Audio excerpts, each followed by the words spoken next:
Hello everyone, कैसे हैं आप लोग। अभी ये वीडियो मैं काफ़ी लेट बना रहा हूँ, शायद बहुत ज़्यादा लेट हो गया है, बट स्टिल मुझे वीडियो बनाना थोड़ा ज़रूरी है।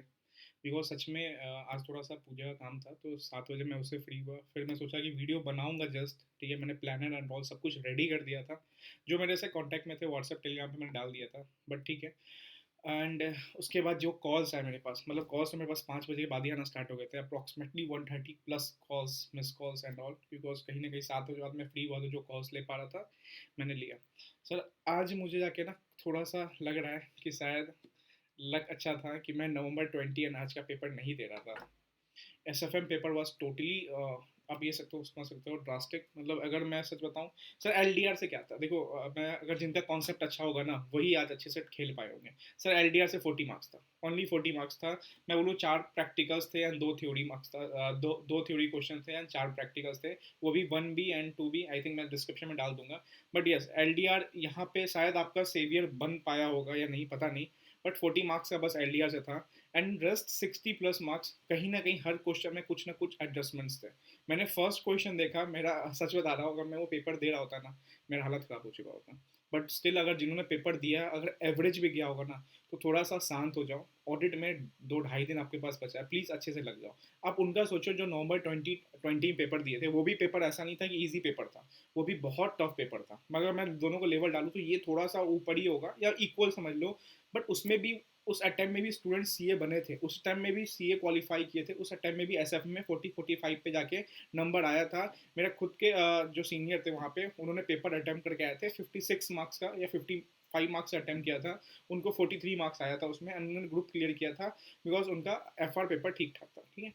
तो सर देखो, हौसला मत हारो, बस इतना ही बोलूँगा। देखो देखो LDR ने जहाँ तक काम करना था किया, बिकॉज जहाँ तक मुझे उम्मीद था कि यार SFM थोड़ा सा ठीक ठाक आएगा एंड चांसेस था LDR 60-70 नंबर आएगा। बिकॉज देखो LDR क्या था, मैं सिंपल यही बोलता हूँ कि LDR प्लस स्टडी मैट को ओवरव्यू करना होता है, ठीक है।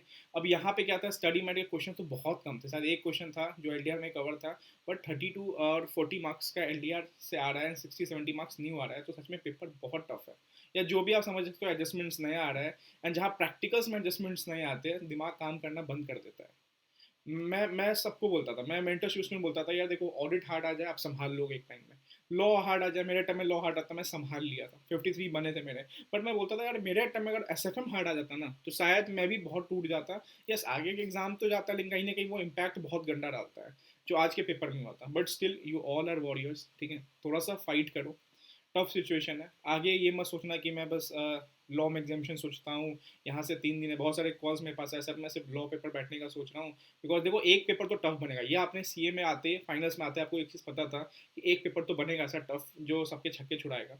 कोई बात नहीं, बन गया ना टफ। अब जो 2 पेपर आने वाले, क्या पता एवरेज या बिलो एवरेज जो भी होंगे, ये गिल्ट नहीं रहना चाहिए आपने पेपर छोड़ दिया या आपने इस एसएफिंग वजह से आप दोनों पेपर नहीं करने गए। यार पेपर करने जाओ, ठीक है, पेपर करने जाओ। 2.5 दिन बचे, तोड़ दो। मैं बोलता हूँ अच्छे से तोड़ दो ऑडिट को एंड अच्छे नंबर लाओ ऑडिट में। कौन बोलता है ऑडिट में एग्जामेशन नहीं आ सकता, आ सकता है एग्जामेशन ऑडिट में, आराम से आ सकता है अगर आपने कवरेज किया है तो। सर कवरेज मतलब एटलीस्ट टॉपिक को टच करना पड़ेगा आपको, ठीक है। नहीं करोगे फिर वही बुरा हाल हो जाएगा। यहाँ पे पेपर इजी रहेगा, स्टिल एनबीएफसी से रहेगा, सीएफएस से रहेगा, ऑटोमेटेड रहेगा, बट आप नहीं कवर करोगे, आप सिर्फ एसएज एंड पी के बेसिस जाओगे, हो सकता है फंस जाओगे वहाँ पे। तो यहाँ पे लड्डू आने वाला है, थोड़ा सा लड्डू उठाओ, ठीक है। अब जो जो भी आएगा, अब तो हम नई उम्मीद रखते हैं। वही 23 लाइक कि बहुत अनएक्सपेक्टेड हो रहा है थोड़ा सा, ठीक है, बट स्टिल अब टिके रहो मैदान पे। जो लास्ट तक खेलेगा वो जीतेगा सर, भरोसा रखो ऊपर पे, ठीक है, ऊपर वाले भरोसा रखो। आपने मेहनत किया ना, खेलो ना। मैं बोलता हूँ कि देखो ग्रेस मार्क्स भी मिलते हैं टफ पेपर में, यस ग्रेस मार्क्स मिलते हैं, आईसीआई दे सकता है ग्रेस मार्क्स, बिकॉज उनको निकालना तो है चार्टेड, ठीक है।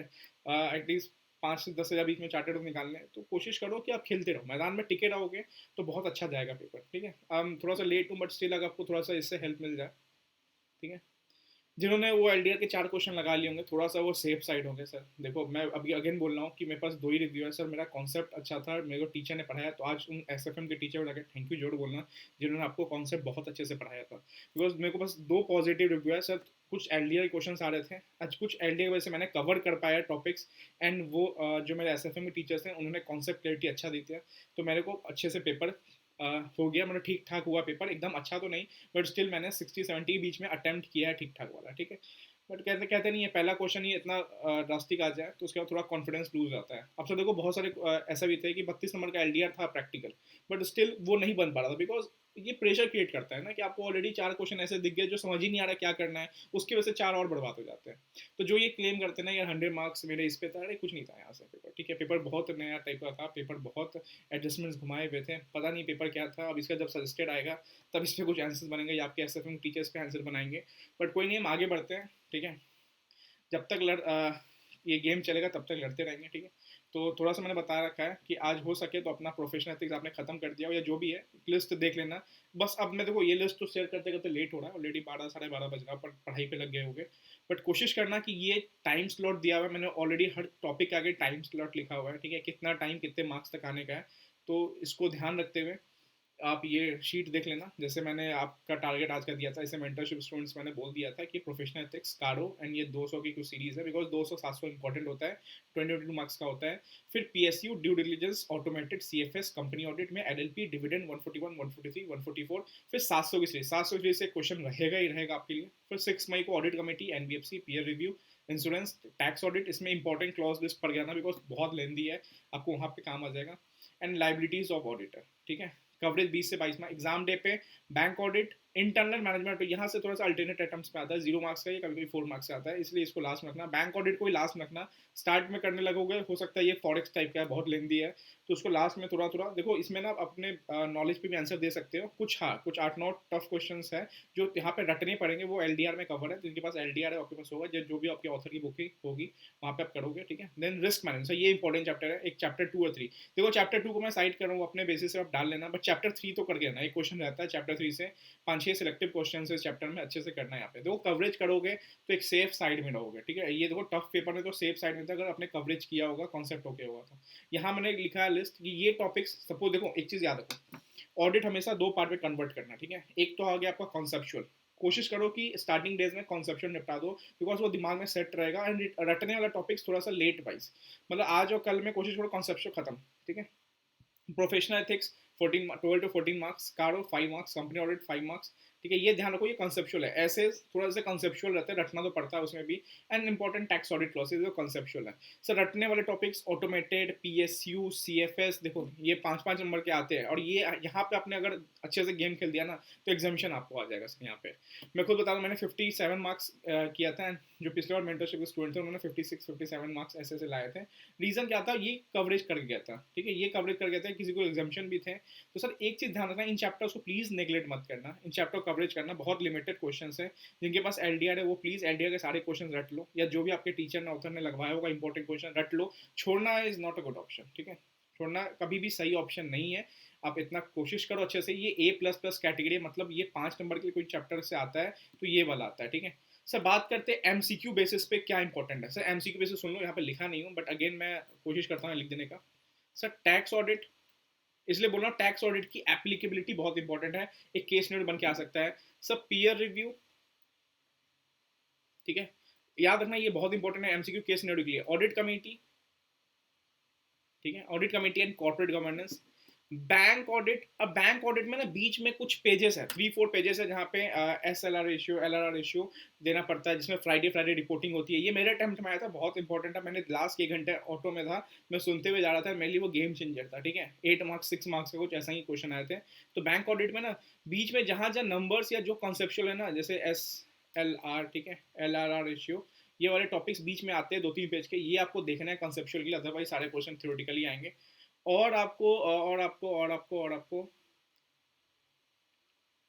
और आपको और आपको professional ethics and company audit, sorry हाँ, कार्डो और प्रोफेशनल एथिक्स, ये आपको सर बिल्कुल नहीं छोड़ना। यहाँ से एमसीक्यूज भर भर के आते हैं, तो इसको अच्छे से कवर करो। देखो आप पढ़ाई पे लग गए हो, प्लीज़ पढ़ो, ठीक है, प्लीज़ पढ़ो। अभी खेल खत्म नहीं हुआ, जब तक खेल खत्म नहीं हुआ अभी कुछ डिसाइड नहीं हो सकता कौन जीता कौन हारा। जब खेल खत्म हो जाए ना, 5-6 दिन आराम से बैठ के देखना कि हाँ कहाँ पे आप लैग कर रहे थे, क्या था, बट अभी खेल पे टिके रहो यार, अभी एंड करके आओ गेम को, ठीक है। चलो, एंड अगर जो टेलीग्राम पे आ सकते हो आप आ जाओ। और एक चीज़ पता है सबसे गलत क्या लगा, आज मैंने टेलीग्राम को देखो, मैंने डिस्कशन बिल्कुल बंद कर दिया, मैंने मेंटरशिप स्टूडेंट से डिस्कशन करता हूँ।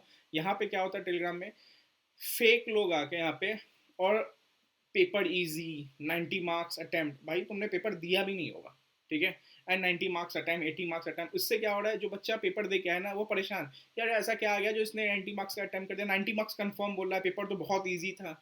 भाई तुम सामने बैठो बैठो पेपर बनाओ, ठीक है। पेपर कुछ ईजी नहीं था, पेपर बहुत टफ था, ठीक है।